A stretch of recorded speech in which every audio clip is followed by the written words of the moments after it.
Hello everyone, welcome back to my YouTube channel. आज होगी 22 अगस्त और आज की क्लास में मैं आपको करवाने वाली हूं जो कुमार गौरव सर द्वारा आज 22 अगस्त को करंट अफेयर्स की क्लास करवाई गई है। इसका मैं आपको हैंड रिटन नोट्स के माध्यम से रिवीजन करवाऊंगी। इससे आपका टाइम भी बच जाएगा और आपकी पूरी क्लास का रिविजन भी हो जाएगा।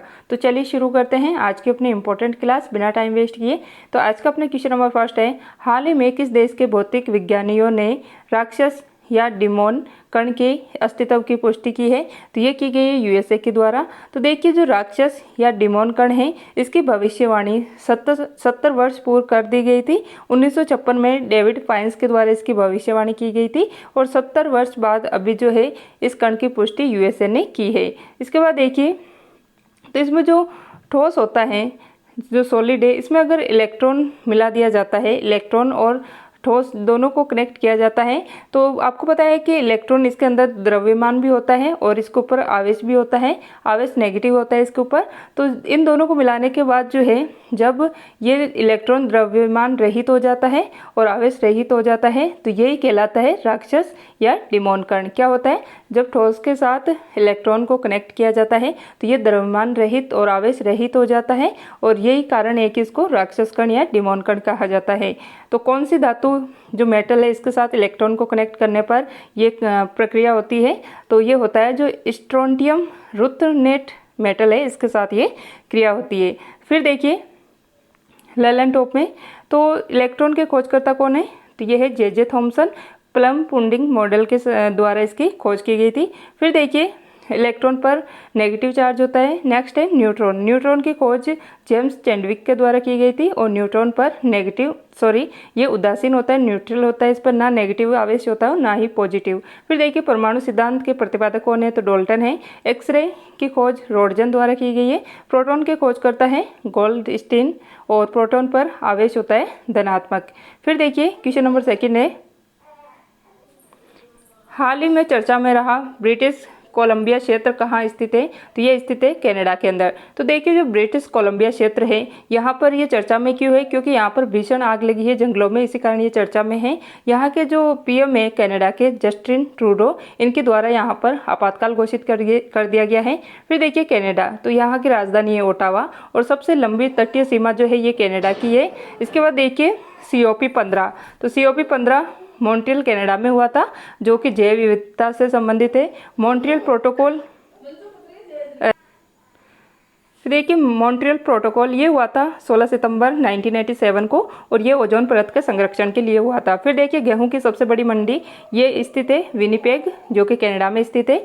फिर देखिए लेलेंटॉप में, राष्ट्रीय आपातकाल में कौन से अनुच्छेद निलंबित नहीं होते हैं? तो आर्टिकल 20 और 21। फिर देखिए, राष्ट्रीय आपात ये लगता है आर्टिकल 352 के तहत। और भारत में कितनी बार अभी तक राष्ट्रीय आपात लगाया गया है? तो 3 बार लगाया गया है। एक बार लगा था 1962 को जब चाइना ने अटैक किया था, एक बार लगा था 1971 को जब पाकिस्तान ने अटैक किया था और एक बार लगा था 1975 को जब आंतरिक अशांति के कारण लगा था। फिर देखिए वित्तीय आपातकाल ये आर्टिकल 360 के तहत लगता है और अभी तक भारत में कभी भी जो है वित्तीय आपातकाल नहीं लगा है। फिर देखिए, आपातकाल में मौलिक अधिकार पर प्रभाव किस देश के संविधान से ग्रहण किया गया है? तो ये जर्मनी के संविधान, वाइमर संविधान से ग्रहण किया गया है। फिर देखिए क्वेश्चन नंबर 3 है, हाल ही में तूफान हिलेरी ने किस देश को सर्वाधिक कुप्रभावित किया है? तो ये यूएसए को किया है। तो देखिए तूफान हिलेरी ये श्रेणी 4 मतलब कैटेगरी 4 का तूफान है। तो इसमें देखिए पूर्वी प्रशांत सागर में, जो पूर्वी प्रशांत सागर है यहाँ पर ये तूफान आया है और इसने प्रभावित किया है कैलिफोर्निया यूएसए को, जो यूएसए का पश्चिमी भाग है, इसको इसने प्रभावित किया है। फिर देखिए उत्पत्ति होती है इसकी अल नीनो से, जो कि गर्म जलधारा है और जहाँ पर गर्म तापमान होता है, मतलब टेम्परेचर जहाँ हाई होता है वहाँ पर जो है वायुदाब कम हो जाता है और ये जो है चक्रवात या साइक्लोन की स्थिति बनती है और यहाँ पर जो है वर्षा होती है। इसके बाद देखिए लेलेंटॉप में, तो इधर देखिए यूएसए की राजधानी है वाशिंगटन डीसी और यहीं पर जो है IMF और वर्ल्ड बैंक का हेडक्वार्टर स्थित है। और जो यूएसए की राजधानी है वाशिंगटन डीसी ये पोटोमैक नदी के किनारे स्थित है।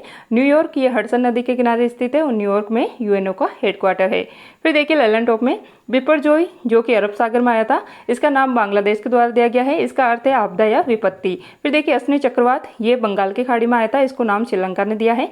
मोचा चक्रवात ये आया था, मतलब बंगाल की खाड़ी में, और इसको नाम दिया गया है यमन के द्वारा। फिर देखिए विली विलिस, तो साइक्लोन को ऑस्ट्रेलिया में विली विलिस कहा जाता है। टोर्नेडो यूएसए के अंदर जो है साइक्लोन को टोर्नेडो कहा जाता है। हेरिकेन, तो साइक्लोन को कैरिबियन सागर में हेरिकेन कहा जाता है। फिर देखिए नेक्स्ट क्वेश्चन नंबर 4, हाल ही में यूएसए में स्थित एक्शन फॉर नेचर ने किस भारतीय को international young eco hero awards 2023 से सम्मानित किया गया है। तो देखिए इसमें जो भारतीय है, 5 भारतीयों को इससे सम्मानित किया गया है। तो इसमें देखिए ईहा दीक्षित है, मान्या हर्ष है, निर्वाण सोमानी है, मन्नत कौर है और कर्णम रस्तोगी है। ये 5 बच्चे हैं जिनको इससे सम्मानित किया गया है। तो देखिए एक्शन फॉर नेचर, तो ये यूएसए की संस्था है। इसके द्वारा हाल ही में इंटरनेशनल यंग इको हीरो 2023 का अवार्ड दिया गया है। 5 भारतीयों को जो है ये अवार्ड मिला है। इस अवार्ड की शुरुआत की गई थी 2003 से ये अवार्ड दिया जा रहा है। और इसमें 18 से 16 वर्ष की आयु के जो बच्चे हैं उनका, वो जो पर्यावरण सुरक्षा के लिए कार्य करते हैं, उनको ये अवार्ड दिया जाता है। इसके बाद देखिए क्वेश्चन नंबर 5 है, हाल ही में G20 व्यापार और निवेश कार्य समूह TIWG की बैठक कहाँ पर प्रारंभ हुई है। तो ये जयपुर राजस्थान में प्रारंभ हुई है और ये इसकी 4th बैठक है। इसके बाद देखिए इसकी जो फर्स्ट, सेकंड और थर्ड बैठक कहाँ पे हुई है। तो फर्स्ट हुई है मुंबई के अंदर, सेकंड हुई है बेंगलुरु कर्नाटक के अंदर और थर्ड हुई है केवड़िया गुजरात के अंदर। फिर देखिए G20 2022 का होस्ट इंडोनेशिया था, 2023 का होस्ट भारत है और 2024 के अंदर इसका होस्ट होगा ब्राजील। ललन टॉप में देखिए G20 2023 की थीम क्या है, जिसकी अध्यक्षता भारत कर रहा है। तो इसकी थीम है one earth one family one future, मतलब वसुदैव कुटुंबकम। इसके अंदर भारत के शेरपा हैं अमिताभ कांत। फिर देखिए रोजगार समूह, जो G20 की रोजगार समूह की फर्स्ट बैठक ये जोधपुर राजस्थान में हुई है। शेरपा की फर्स्ट बैठक उदयपुर राजस्थान में हुई है। संस्कृति समूह की फर्स्ट बैठक खजुराहो मध्य प्रदेश में हुई है। शिक्षा कार्य समूह की फर्ट बैठक चेन्नई तमिलनाडु में हुई है। पर्यटन समूह की फर्स्ट बैठक कच्छ का रण गुजरात में हुई है। पर्यटन की थर्ड बैठक ये जम्मू कश्मीर के अंदर हुई है। और राष्ट्रमंडल संसदीय संघ की भारत में फर्स्ट, या जो राष्ट्रमंडल ने संसद संघ की भारत में फर्स्ट बैठक या जो भी बैठक है ये उदयपुर के अंदर हुई है। और इसका जो है शुभारंभ किया गया है जो अभी भारत के लोकसभा स्पीकर है ओम बिरला के द्वारा। फिर देखिए WHO का पारंपरिक चिकित्सा पर शिखर सम्मेलन ये गांधीनगर गुजरात के अंदर हुआ है। स्वास्थ्य मंत्रियों की बैठक ये गांधीनगर गुजरात में हुई है। और SCO विदेश मंत्रियों की बैठक गोवा के अंदर हुई है। और 2023 में SCO का होस्ट है भारत और SCO के अंदर 9th मेंबर ये ईरान बना है। SCO का हेडक्वार्टर बीजिंग चाइना में स्थित है। इसके बाद देखिए क्वेश्चन नंबर 6 है, हाल ही में भारत पेट्रोलियम कॉर्पोरेशन लिमिटेड ने किसे अपना ब्रांड एम्बेसडर घोषित किया है। तो ये इसका ब्रांड एम्बेसडर घोषित किया गया है राहुल द्रविड़ को। देखिए जो BPCL है, मतलब भारत पेट्रोलियम कॉर्पोरेशन लिमिटेड, ये भारत की महारत्न कंपनी है। इसने हाल ही में प्योर फॉर श्योर कार्यक्रम चलाया गया है इसके द्वारा, जिसका ब्रांड एम्बेसडर, इसके तहत इसका ब्रांड एम्बेसडर बनाया गया है राहुल द्रविड़ को। क्यों? क्योंकि द वॉल इनको कहा जाता है और ये विश्वास का प्रतीक है, इसलिए इनको जो है, क्योंकि आपको पता है कि इसका कार्यक्रम का ही नाम है प्योर फॉर श्योर। क्या है? Pure for sure. तो इसीलिए विश्वास का प्रतीक होगा उसी को, तो इसका ब्रांड एम्बेसडर बनाया जाएगा। फिर देखिए ये जो है, मतलब जो BPCL है, इसका नाम भारतीय पेट्रोलियम कॉर्पोरेशन लिमिटेड का पड़ा था। तो 1 अगस्त 1977 को इसका ये नाम पड़ा था। 3 रिफाइनरी इसकी इंडिया के अंदर है। एक तो है बीना, एक है कोची और एक है मुंबई। फिर देखिए महाराष्ट्र सरकार के द्वारा स्माइल एम्बेसडर ये सचिन तेंदुलकर को बनाया गया है और सेवलॉन द्वारा हैंड एम्बेसडर ये भी सचिन तेंदुलकर को बनाया गया है। फिर देखिए ललन टॉप में, तो ललन टॉप में देखिए ICC क्रिकेट वर्ल्ड कप 2023, इसका होस्ट है भारत। ब्रांड एम्बेसडर शाहरुख खान को बनाया गया है। शुभंकर है इसका क्रिप्टो वर्ष। फिर देखिए पेप्सिको इंडिया का ब्रांड एम्बेसडर रणवीर सिंह को बनाया गया है। यूनिसेफ इंडिया का ब्रांड एम्बेसडर आयुष्मान खुराना को बनाया गया है। नवीनतम महारत्न कंपनी कौन सी भारत की? यह है ऑयल इंडिया लिमिटेड और ये भारत की 13वीं महारत्न कंपनी है। टोटल भारत में 13 महारत्न कंपनियां हैं। क्वेश्चन नंबर 7 है, हाल ही में एशिया के सबसे बड़े ट्यूलिप गार्डन के रूप में वर्ल्ड बुक ऑफ रिकॉर्ड्स में दर्ज इंदिरा गांधी मेमोरियल गार्डन कहाँ स्थित है? तो ये जम्मू कश्मीर में स्थित है। देखिए जो इंदिरा गांधी मेमोरियल गार्डन है, ये ट्यूलिप गार्डन है जो कि जम्मू कश्मीर में डल झील के किनारे स्थित है। तो इसका जो है वर्ल्ड बुक रिकॉर्ड में इसको शामिल कर दिया गया है, क्योंकि यहाँ पर 1.5 मिलियन, मतलब 1.5 मिलियन 15 लाख फूल जो है एक साथ खिले हैं। वर्ल्ड रिकॉर्ड इसने बनाया है।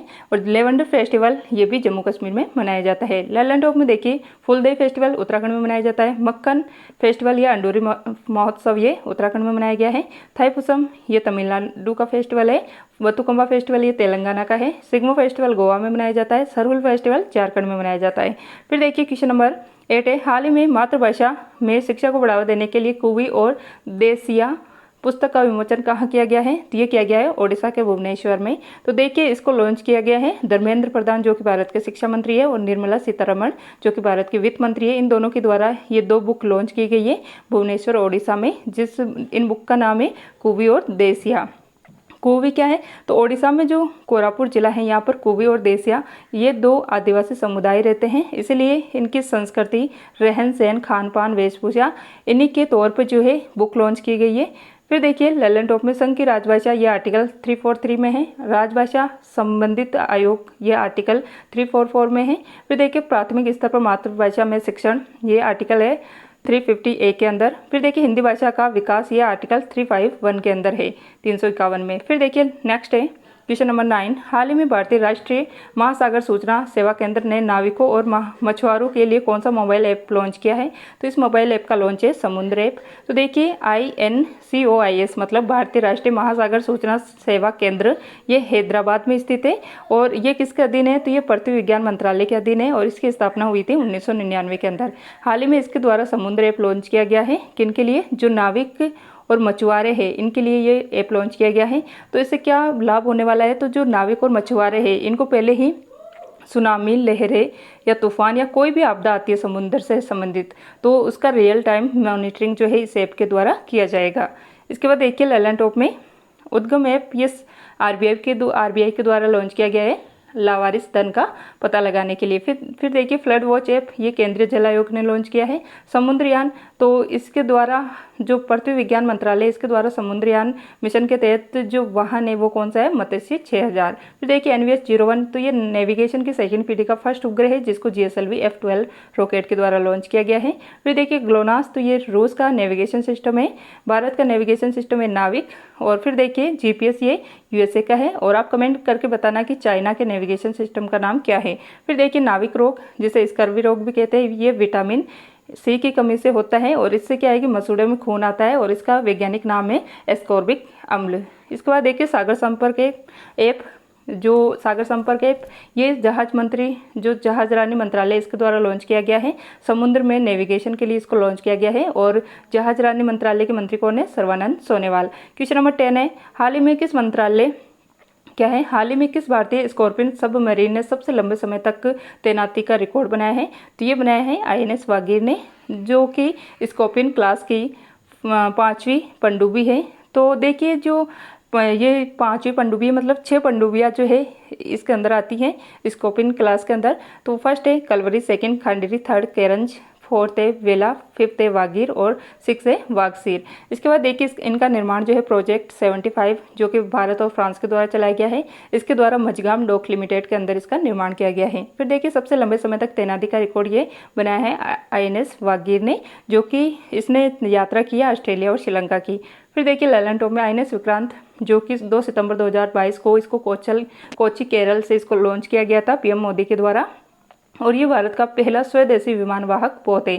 फिर देखिए वरुणास्त्र क्या है? तो ये हैवी वेट टॉर्पीडो है। टॉर्पीडो मतलब पानी के अंदर चलने वाली मिसाइल। फिर देखिए प्रोजेक्ट 70A तो 17A का 6th जहाज जिसको राष्ट्रपति द्रौपदी मुर्मू ने लॉन्च किया है तो ये है INS विंध्यगिरि। नेक्स्ट है INS विशाखापत्तनम और INS त्रिकंद हाल ही में किस युद्धाभ्यास में भाग लेने UAE गए हैं? तो जो जायद तलवार भारत और UAE के मध्य होता है इसके अंदर ये भाग ले रहे हैं। तो देखिए क्वेश्चन नंबर 11 है ब्रह्मांड की सबसे पुरानी आकाशगंगा में से एक है मेसी की आकाशगंगा। कौन सी है? मेसी की आकाशगंगा ये ब्रह्मांड की सबसे पुरानी आकाशगंगाओं में से एक है। तो ये थी आज की अपनी क्लास। आई होप आपको ये क्लास पसंद आई होंगी। अगर आपको ये क्लास अच्छी लगी है तो प्लीज़ इसे लाइक कीजिएगा, कमेंट करके बताना आपको ये क्लास कैसी लगी है, ज़्यादा से ज़्यादा शेयर कर दीजिएगा और चैनल पे अभी नहीं हो तो चैनल को सब्सक्राइब करके बेल आइकन को प्रेस कर लीजिएगा। तो मिलते हैं नेक्स्ट क्लास में। क्लास देखने के लिए थैंक यू।